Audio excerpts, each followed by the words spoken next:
Assalamualaikum warahmatullahi wabarakatuh. Selamat pagi anak-anakku. Apa kabarnya kalian hari ini? Semoga kalian semua dalam keadaan sehat walafiat ya. Baiklah anak-anakku, hari ini kita akan belajar pelajaran fikih. Nah, materi pelajaran kedua kita hari ini yaitu sholat fardu. Pembahasan yang pertama yaitu pengertian sholat. Sholat secara bahasa artinya doa.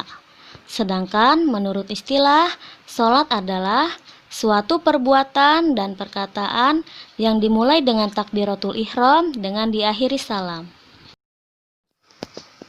Anak-anak, sholat adalah merupakan rukun Islam yang kedua. Sholat merupakan tiang agama. Apabila kita mendirikan sholat, maka kita menegakkan agama Islam. Sebaliknya, jika kita meninggalkan sholat, maka berarti kita menghancurkan agama Islam. Baiklah anak-anak, sholat fardu sehari semalam itu ada 5 waktu.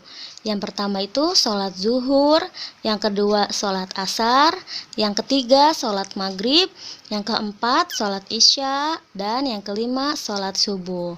Untuk jumlah rokaatnya yaitu sholat zuhur 4 rokaat, sholat asar 4 rokaat, sholat maghrib 3 rokaat, sholat isya 4 rokaat, dan sholat subuh 2 rokaat. Materi yang kita bahas hari ini yaitu tentang ketentuan sholat fardu.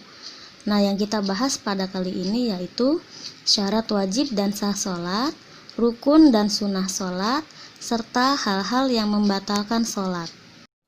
Pembahasan yang pertama yaitu syarat wajib sholat. Syarat wajib sholat adalah hal-hal yang harus dipenuhi sebelum sholat dilakukan. Seseorang diwajibkan sholat apabila memenuhi syarat wajib sholat. Syarat wajib sholat diantaranya beragama Islam, sudah balik, berakal sehat, bersih dari hadas besar dan hadas kecil, dan yang terakhir, dakwah Islam sudah sampai kepadanya. Syarat wajib sholat yang pertama yaitu beragama Islam. Jadi orang yang sholat itu harus beragama Islam. Yang kedua, sudah balik. Pengertian balik yaitu sudah mempertanggungjawabkan dirinya terhadap Tuhannya. Yang ketiga, berakal sehat. Jadi orang yang sholat itu harus memiliki akal yang sehat. Yang keempat, bersih dari hadas besar dan hadas kecil. Jadi jika kita mau sholat, kita harus bersuci dulu ya anak-anak. Dan yang terakhir, dakwah Islam sudah sampai kepadanya. Pembahasan yang kedua yaitu syarat sah sholat.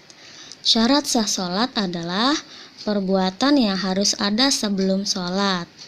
Nah, jadi seseorang akan diterima sholatnya apabila sudah terpenuhi syarat sah sholat.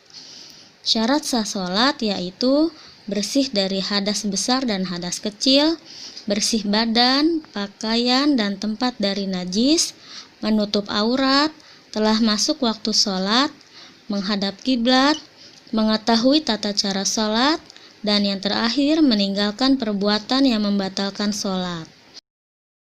Pembahasan yang ketiga yaitu rukun sholat. Rukun sholat adalah perbuatan yang harus dikerjakan dalam sholat. Jika meninggalkan salah satu rukun sholat, maka sholat yang kita lakukan itu tidak sah.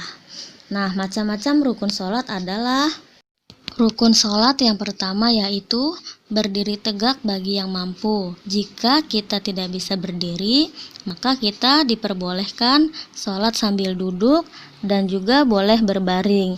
Tetapi jika itu kondisi kita sedang sakit ya anak-anak. Yang kedua yaitu niat. Yang ketiga, takbiratul ihram. Yang keempat, membaca surah Al-Fatihah di setiap rakaat. Yang kelima, ruku dengan tumakninah. Tahukah anak-anak apakah itu tumakninah? Tumakninah yaitu berhenti sebentar dengan tenang. Yang keenam, i'tidal dengan tumakninah.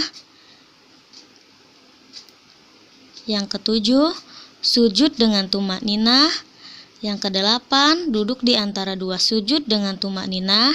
Yang kesembilan, duduk tasyahud awal. Yang kesepuluh, membaca tasyahud akhir. Yang kesebelas, membaca sholawat Nabi pada tasyahud akhir. Yang kedua belas, membaca salam. Dan yang terakhir yaitu tertib. Tertib yaitu teratur dari awal sampai akhir. Yang keempat yaitu sunnah sholat. Sunnah sholat adalah beberapa perbuatan yang dilakukan dalam sholat. Sunnah sholat yaitu apabila dikerjakan mendapat pahala dan apabila ditinggalkan tidak berdosa. Sunnah sholat itu ada dua macam ya anak-anak. Yang pertama, sunnah sholat berupa bacaan, dan yang kedua, sunnah sholat berupa gerakan.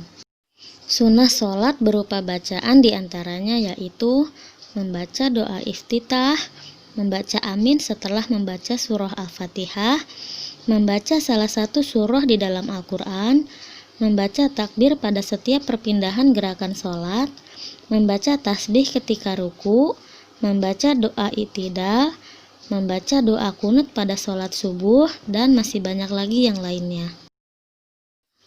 Selanjutnya, sunnah sholat berupa gerakan. Yang pertama, mengangkat dua tangan sejajar dengan bahu ketika takbiratul ihram. Yang kedua, meletakkan tangan kanan di atas tangan kiri ketika bersedekap. Yang ketiga, meletakkan kedua telapak tangan di paha. Yang keempat, duduk iftirasi pada tasyahud awal. Yang kelima, duduk tawaruk pada tasyahud akhir. Dan yang terakhir, menoleh ke sebelah kiri ketika memberi salam.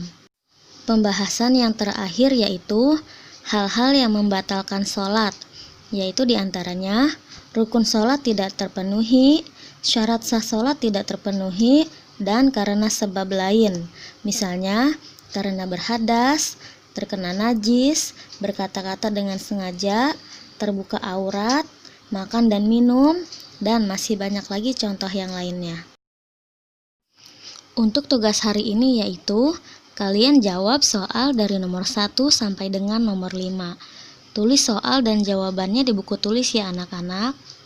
Sekian untuk pembelajaran kita hari ini. Tetap semangat belajarnya ya anak-anakku. Terima kasih. Wassalamualaikum warahmatullahi wabarakatuh.